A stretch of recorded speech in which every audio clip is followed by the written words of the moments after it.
Hi, I'm Glenn Horncastle, the Championship Director for the British Truck Racing Association. We are pleased to announce that we are introducing SmartWitness cameras into all competing race trucks in 2019. As of next year, every competing race truck will be fitted with a SmartWitness high-resolution 3 or 4G camera, which will have its information downloaded via the SmartView software. Not only will the footage captured be used for high-resolution TV and social media use, but also by the judges for any incidents on track.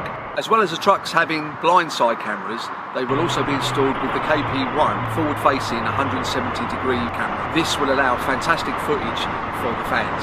We'll give them a bird's-eye view inside the truck. After 2 real-life trials at the Pembury and Brands Hatch rounds this year, we were very impressed with the durability of the cameras.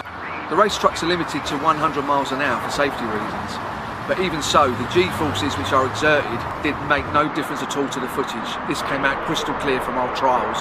We are confident that our relationship with SmartWitness will not only make it safer and fairer for the drivers, but much more exciting for the fans. We look forward to the working relationship with SmartWitness in 2019.